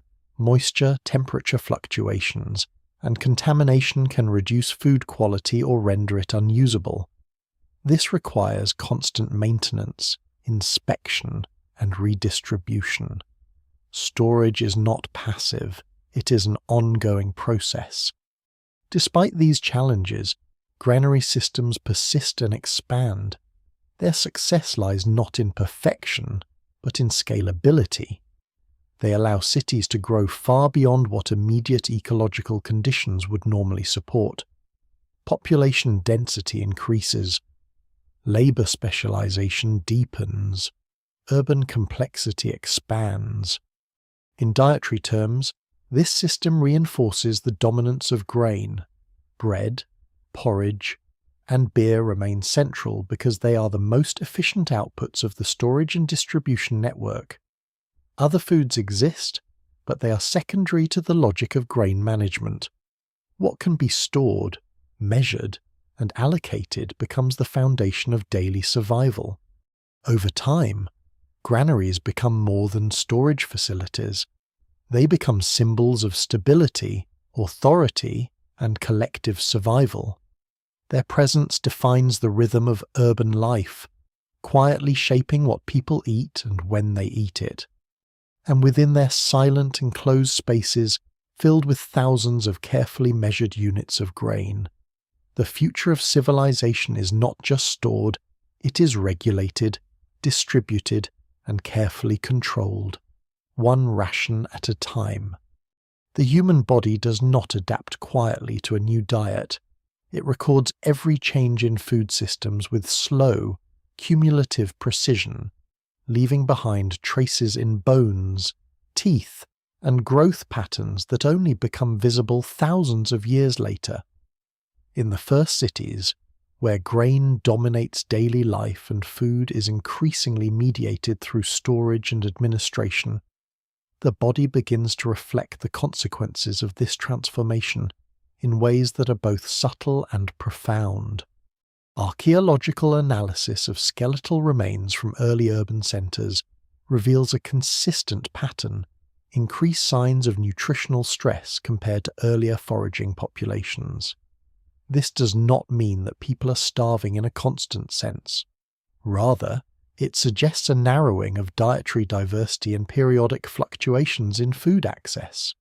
Grain provides calories, but not always the full spectrum of nutrients required for optimal health. Teeth often show heavy wear, partly due to the abrasive nature of stone-ground flour, which can contain microscopic particles from grinding tools. This wear accumulates over time, especially in populations that consume bread and porridge as dietary staples. In some cases, enamel defects indicate episodes of childhood stress or malnutrition, suggesting that food stability is not evenly experienced across all stages of life. Bone chemistry adds another layer of evidence. Isotopic studies indicate a strong reliance on C3 plants such as wheat and barley in many early urban populations, with varying contributions from legumes, dairy, and animal protein depending on region and social status. The dominance of a few staple crops creates a biochemical signature that distinguishes urban diets from the more varied intake of earlier hunter-gatherer groups. This dietary narrowing has consequences that extend beyond individual health. It affects population dynamics, disease susceptibility, and even labor capacity. In densely populated cities, where people live in close proximity and rely heavily on shared food systems, nutritional deficiencies can compound the effects of infectious diseases. Yet it is important not to misunderstand this transition as simple decline. The rise of agriculture and urban food systems also enables population growth on a scale previously impossible. More people survive overall, even if individual diets become less diverse.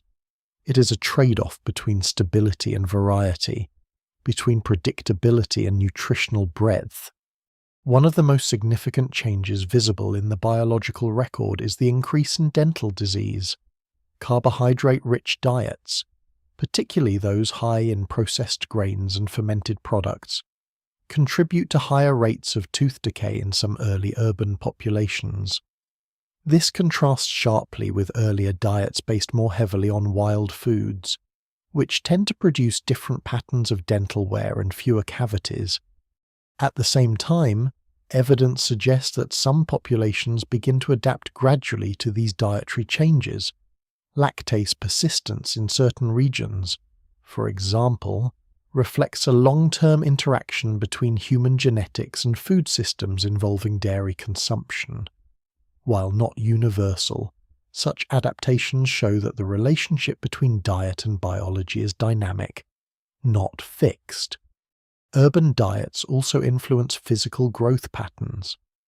In some early cities, average stature appears to decline slightly compared to earlier populations, likely reflecting a combination of nutritional limitations and disease burden. However, these trends are complex and vary significantly by region, climate, and social structure. Despite these biological stresses, urban populations continue to expand. This apparent contradiction is central to understanding early cities. Health outcomes at the individual level do not always align with population-level growth. A system can produce widespread mild stress while still supporting overall demographic expansion. Food distribution systems play a key role in this paradox. Even when diets are not optimal, the presence of structured grain supply networks ensures that catastrophic starvation is less frequent than it might otherwise be. Instead, what emerges is a pattern of chronic but manageable nutritional limitation rather than complete collapse. Within this context, certain foods take on heightened importance. Legumes such as lentils and chickpeas become valuable sources of protein and micronutrients, complementing grain-heavy diets. Dairy, where available, provides additional nutritional diversity. Small amounts of fish or meat can significantly improve dietary balance, even if they remain limited in quantity. Fermented foods also contribute to mitigating some nutritional constraints. Beer, fermented dairy, and preserved vegetables offer not only preservation benefits, but also changes in digestibility and nutrient availability. These foods are not merely cultural preferences, they are adaptive responses to the limitations of grain-dominated diets. Yet despite these adaptations, inequality remains a persistent feature of urban nutrition. Skeletal evidence often shows differences in health indicators between elite and non-elite populations. Better access to diverse foods, higher quality grain, and more consistent rations can produce measurable differences in physical development and long-term health outcomes. This inequality is not always dramatic in daily visibility, but it becomes embedded in the biological record of entire populations. The body becomes a historical archive of food systems, recording disparities that written records may not explicitly acknowledge. Another important factor is seasonal variation. Even in well-organized agricultural systems, food availability is not perfectly stable throughout the year. Pre-harvest periods can produce temporary shortages or reduce dietary diversity. Storage systems help smooth these fluctuations, but they do not eliminate them entirely. In some cases, periods of nutritional stress are followed by recovery, creating cycles that are visible in growth patterns and bone chemistry. These cycles reflect the underlying dependence of urban food systems on environmental conditions, even when mediated through infrastructure. What emerges from all this evidence is a complex picture. Early urban diets are not simply worse or better than earlier diets. They are different in structure and consequence.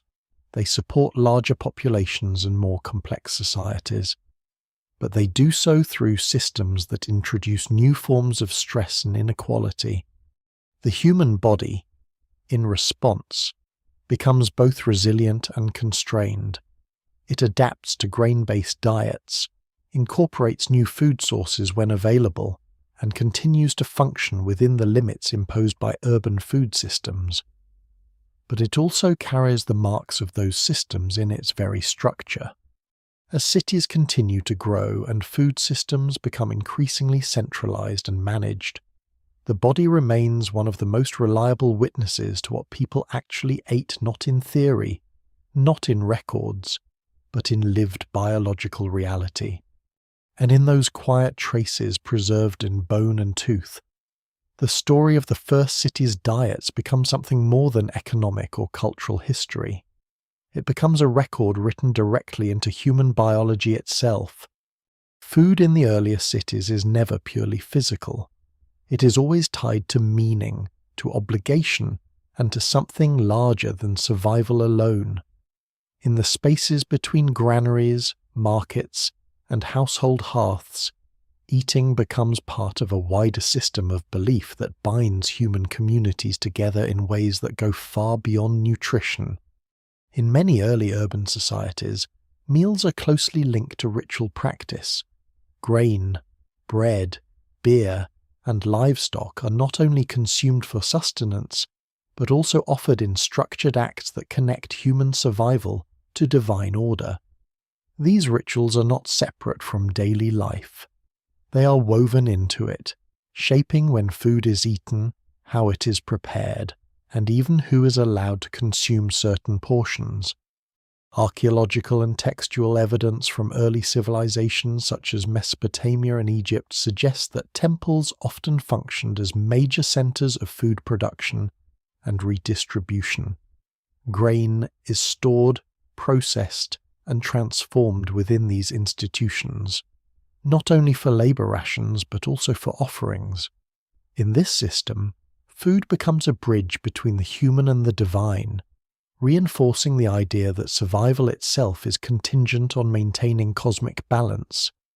Beer and bread, already central to daily diets, also appear frequently in ritual contexts. They are offered to deities, consumed during ceremonial feasts, and distributed during religious festivals.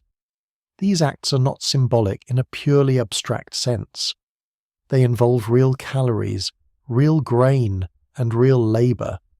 Ritual and economy are deeply intertwined. In some cases, large-scale feasting events appear to function as both religious and social mechanisms. Food is prepared in quantities far beyond daily consumption needs and distributed among participants in structured gatherings. These feasts reinforce social hierarchies, establish political legitimacy, and redistribute surplus in controlled bursts. What people eat during these events often reflects their position within the social order.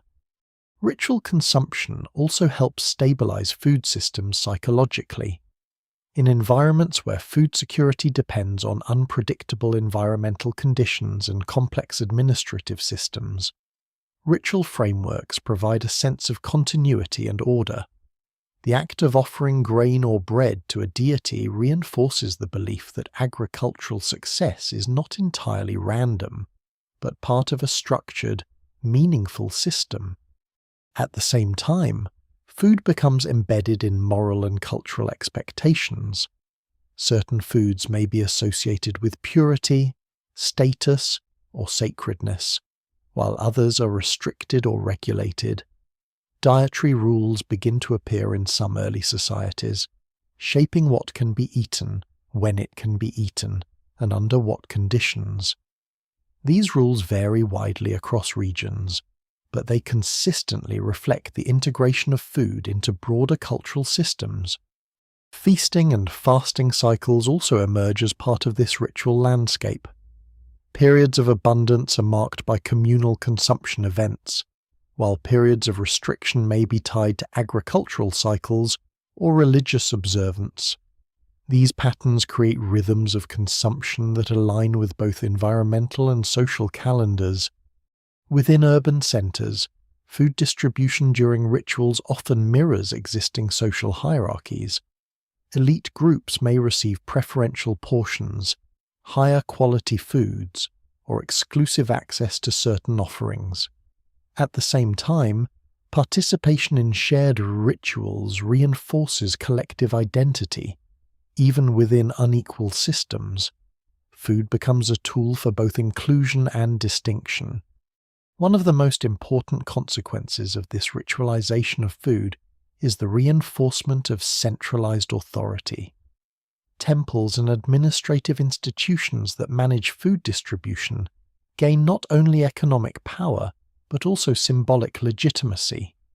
By controlling both the material supply of grain and the ritual frameworks that surround its consumption, these institutions embed themselves deeply into the structure of urban life. This integration of food and belief also affects how surplus is perceived. Excess grain is not simply stored or consumed, it is often directed toward ritual use. This creates a system in which surplus production is continuously absorbed into both economic and symbolic channels, reducing waste while reinforcing social structures. Yet beneath these formal systems, everyday eating remains grounded in practical necessity. Most meals are still simple, built around grain-based staples with occasional additions of legumes. oils, or animal products. The complexity of ritual food systems exists alongside, rather than replacing, the basic structure of survival. Even so, the presence of ritual meaning alters the experience of food. Eating is not only about hunger, it is about participation in a larger system of meaning that connects individuals to community, authority, and environment. This layering of significance adds depth to what might otherwise be a purely functional act. There is also evidence that food-related rituals help manage uncertainty. In societies dependent on agriculture and irrigation, where environmental variability can have significant consequences, ritual practices surrounding food production and consumption may serve as psychological and social mechanisms for coping with risk. By embedding food within structured belief systems, uncertainty becomes more manageable at a cultural level. At the same time, ritual systems can reinforce inequality. Access to certain foods during feasts or ceremonies may be restricted by status. Participation in high-status food events can signal political alignment or social rank. In this way, food continues to function as a marker of hierarchy even within shared cultural frameworks. Over time, the relationship between food and ritual becomes deeply embedded in the identity of urban life. The city is not only a site of production and distribution, but also a stage on which food acquires meaning beyond its nutritional function. Every grain of stored wheat, every loaf of bread, every shared drink of beer exists within multiple overlapping systems of value. What makes this particularly significant is that these ritual systems are not separate from the food economy. They are built directly upon it. Grain surplus enables ritual feasting. Storage systems support ceremonial distribution. Agricultural cycles shape religious calendars. Food is both the foundation and the medium of cultural expression. As cities continue to develop, this integration becomes more complex, not less. Food systems and belief systems evolve together, each reinforcing the other in subtle ways. What people eat is shaped not only by environment and economy, but by meaning itself. And within this layered world of grain, ritual, and shared consumption, early urban societies construct more than just systems of survival. They construct systems of belonging, where food becomes one of the most powerful ways to connect human life to something larger, structured, and enduring. A city can appear stable from a distance, especially when its granaries are full and its fields stretch outward in orderly patterns of irrigation and cultivation. But that stability is always conditional.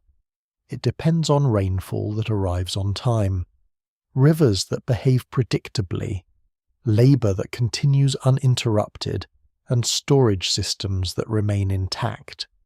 When even one of these elements falters, the entire structure of urban food life begins to shift. Famine in the earlier cities is not always a sudden collapse. More often, it is a slow tightening of availability. First, the diversity of food narrows as markets contract and preservation systems are strained. Then, ration systems become more restrictive, with reduced portions of grain distributed to maintain reserves. Finally, the buffer between harvest and consumption disappears, exposing the population directly to environmental instability. What makes early urban famine particularly significant is not simply the absence of food, but the breakdown of systems designed to prevent its absence. Granaries exist, irrigation exists, administrative control exists. Yet despite all of this, cities remain vulnerable to sequences of drought, flood, pest infestation, or political disruption that can cascade through the food system. In some regions, archaeological evidence suggests repeated cycles of stress and recovery, A period of environmental decline reduces agricultural output. Storage reserves are drawn down. Diets become more uniform and nutritionally limited. Eventually, conditions stabilize and production recovers. But the memory of scarcity remains embedded in both infrastructure and social organization. These cycles shape how urban populations think about food. Scarcity is never fully absent from the cultural memory of early cities. Even in times of relative abundance, the awareness of potential shortage influences storage practices, political decisions, and daily consumption habits. One of the most important vulnerabilities in these systems is their reliance on centralized storage. While granaries allow for large-scale buffering of food supplies, they also concentrate risk. A failure in storage infrastructure, whether due to fire, flood, conflict, or mismanagement, can have immediate and widespread consequences. Unlike dispersed foraging systems, where food sources are distributed across landscapes, urban systems are tightly coupled. This coupling means that small disruptions can escalate quickly. A failed harvest in one region can affect trade networks. Disrupted trade can strain urban markets. Reduced market supply can increase pressure on ration systems. And when ration systems are forced to adjust, entire populations feel the effects simultaneously. Disease also plays a role in these dynamics. Nutritional stress weakens immune systems, while dense urban living facilitates the spread of infectious illness. In periods of food shortage, these two pressures reinforce each other, creating conditions that can significantly increase mortality rates even without complete food absence. Yet famine is not only a biological or environmental event, it is also a social and political one. Access to food during periods of scarcity is often uneven. Elite groups may retain access to stored reserves or alternative supply networks, while lower status populations experience more immediate shortages. This inequality can intensify existing social tensions within urban centers. In some cases, inscriptions and archaeological evidence suggest that food distribution during crises becomes a central concern of governance. Authorities may attempt to regulate grain allocation more tightly, prioritize essential labor, or redistribute stored reserves to stabilize population centers. These responses highlight the extent to which political legitimacy in early cities is tied to the management of food. Despite these efforts, not all systems succeed in preventing collapse. Some urban centers are partially or fully abandoned following extended periods of agricultural failure. In these cases, granaries may remain filled or partially filled, left behind as silent evidence of systems that once functioned but ultimately could not withstand prolonged stress. Environmental change is one of the most significant drivers of these disruptions. Shifts in river behavior, prolonged droughts, or changes in rainfall patterns can reduce agricultural productivity over extended periods. In irrigation-based systems, even small changes in water availability can have amplified effects, given the dependence of crops on managed water flow. Soil degradation is another contributing factor. Intensive agriculture, especially in fixed locations over long periods, can lead to declining soil fertility or salinization in irrigated environments. As productivity decreases, more effort is required to maintain yields, increasing the strain on labor and infrastructure systems. These environmental pressures do not always lead to immediate collapse. More often, they result in gradual adaptation. Cities may expand agricultural zones, adjust crop selection, modify irrigation techniques, or increase reliance on trade networks. Food systems become more flexible, but also more complex and vulnerable to external dependencies. Trade networks, while useful in mitigating local shortages, introduce their own risks. Dependence on external supply routes means that disruptions far from the city itself can affect local food availability. a distant drought, conflict, or logistical breakdown can propagate through trade systems and impact urban consumption patterns. Despite these vulnerabilities, many early cities demonstrate remarkable resilience over long periods. They absorb shocks, adjust systems, and recover from disruptions multiple times. This resilience is not absolute, but it is sufficient to allow urban civilizations to persist and expand across regions and centuries. In dietary terms, periods of stress often result in simplification. Diets become more heavily reliant on stored grain, with reduced access to supplementary foods such as meat, vegetables, or preserved goods. This nutritional narrowing can leave biological traces that persist in skeletal remains long after recovery has occurred. Yet even during hardship, the basic structure of urban food systems remains intact in many cases. Grain continues to be stored, distributed, and consumed. Bread and porridge remain central to survival. Beer and other fermented products continue to provide both nutrition and hydration. The system contracts, but does not always disappear. What emerges from this pattern is a fundamental characteristic of early urban life stability, is not the absence of crisis, but the ability to recover from it. Food systems are designed not to eliminate uncertainty, but to manage it across time. And within this fragile balance between abundance and shortage, early cities continue to exist, shaped as much by the threat of famine as by the presence of surplus, always negotiating the limits of what their food systems can sustain. The dead do not speak, but their bones preserve a record that is often more precise than any written account. In the case of the first cities, where food systems are complex, centralized, and deeply uneven, the human skeleton becomes one of the most reliable archives of what people actually ate, how often they ate it, and what those diets did to their bodies over time. When archaeologists examine remains from early urban settlements, they're not simply looking at individuals, they're reconstructing entire systems of production and distribution. Teeth, bone density, and chemical signatures all carry traces of dietary patterns shaped by grain agriculture, irrigation systems, storage infrastructure, and social hierarchy. One of the most consistent findings is the overwhelming presence of cereal-based diets. Isotopic analysis shows strong reliance on wheat, barley, rice, or similar staple crops depending on region. This confirms what is already suggested by storage and administrative evidence. Grain is not a supplement in early cities, it is the foundation. But within this foundation, variation appears.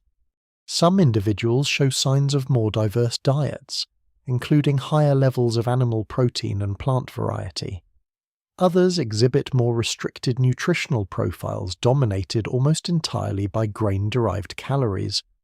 These differences often align, though not perfectly, with burial context, location within settlements, and indicators of social status. Teeth provide some of the most immediate evidence. In many early urban populations, dental wear is severe due to the physical properties of stone-ground flour, which often contains fine abrasive particles from grinding tools. Over time, this leads to flattened enamel surfaces and increased vulnerability to dental disease.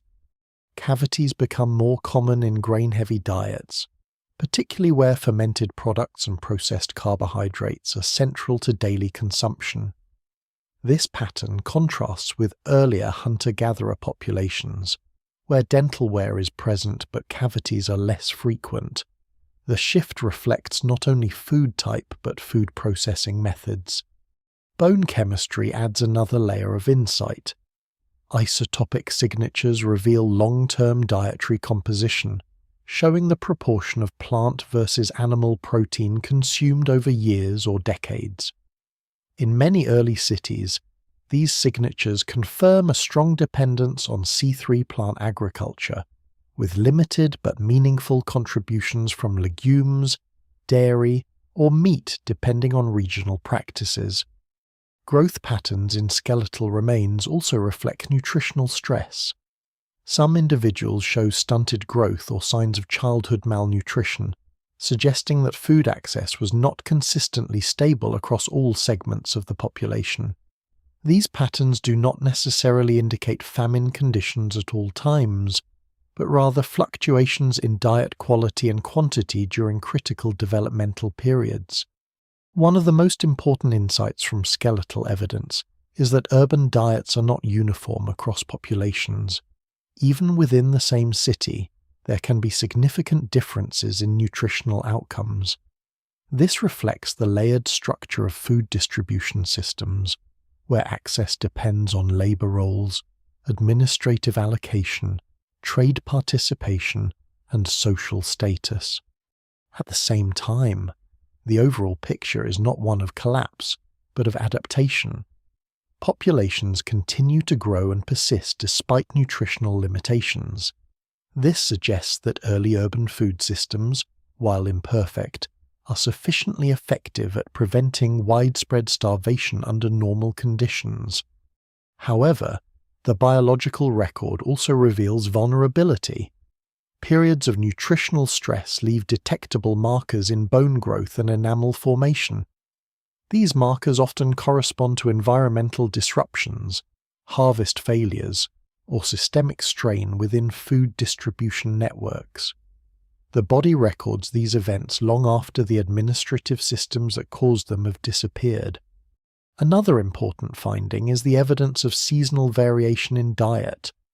Growth interruptions in childhood bones suggest that food availability was not evenly distributed throughout the year. Even with storage systems in place, pre-harvest periods or transitional seasons may have produced temporary reductions in dietary quality or quantity. Fermented foods leave their own subtle traces. While difficult to detect directly, the widespread presence of beer and other grain-based fermentation products is inferred from both textual records and isotopic patterns consistent with processed grain consumption. These foods likely played a significant role in calorie intake and hydration, especially in labor-intensive environments.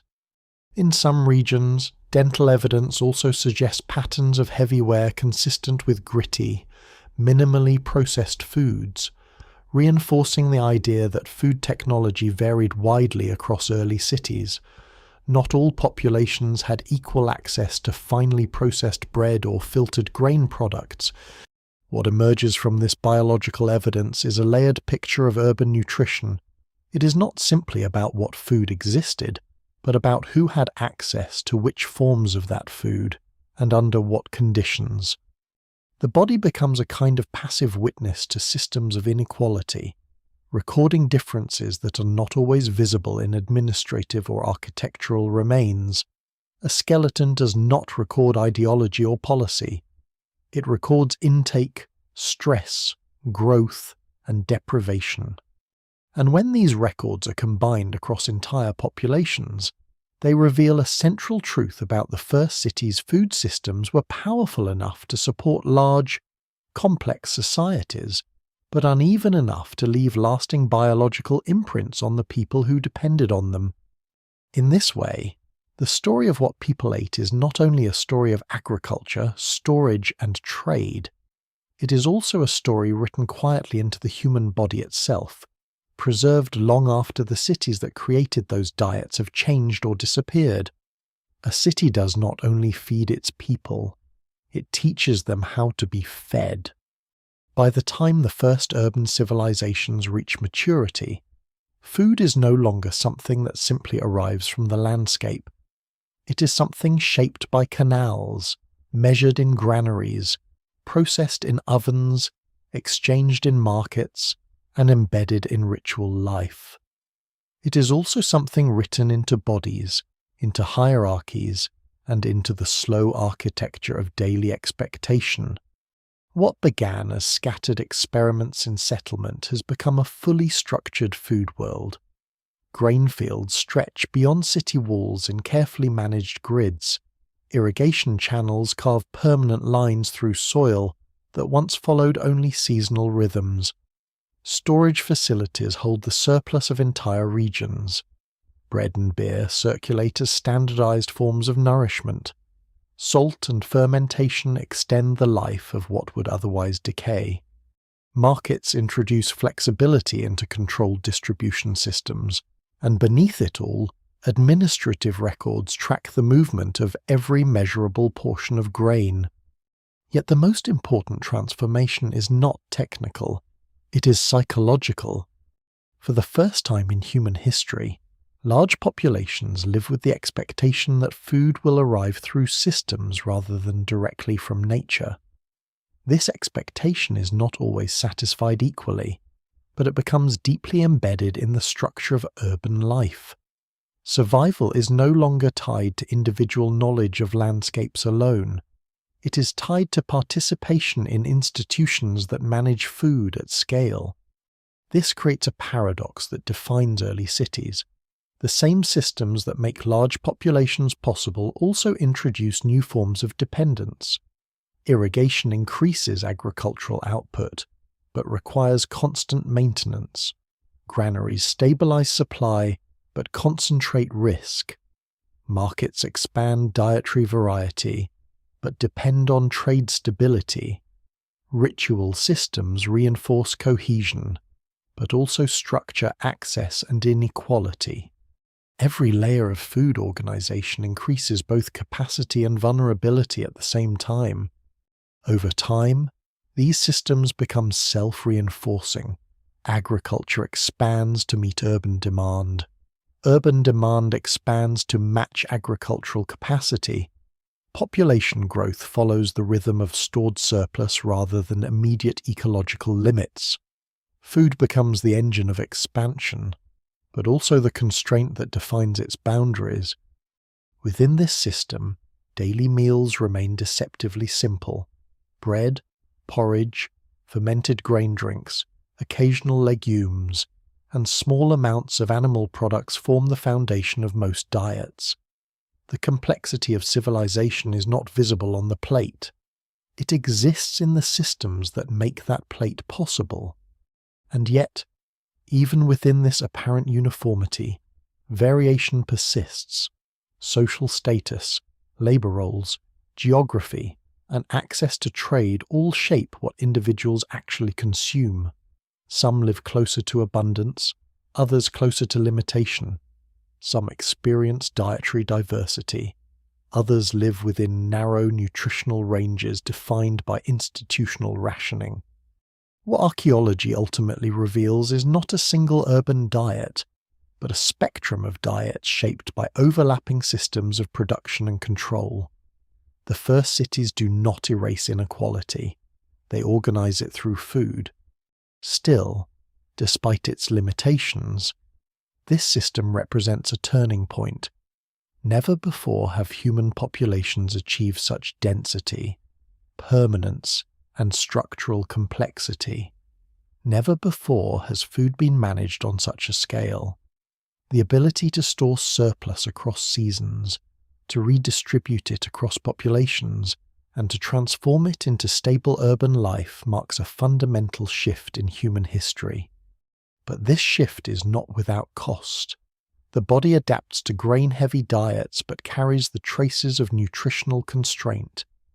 Environments are reshaped to support irrigation agriculture. Wild ecosystems are reduced to make space for fields and herds, and the stability of cities remains permanently dependent on systems that must be constantly maintained. Looking across the long arc of early urban life, what stands out is not a simple story of progress or decline, but a deep entanglement. Food enables civilization, and civilization reshapes food in return. Each new system of storage, distribution, and production solves immediate problems while creating new dependencies in the process. In the end, the question of what people ate in the world's first cities is not only about diet, It is about the invention of a new relationship between humans and survival itself. A relationship where food is no longer only found but built, no longer only consumed but managed, no longer only natural but fundamentally social.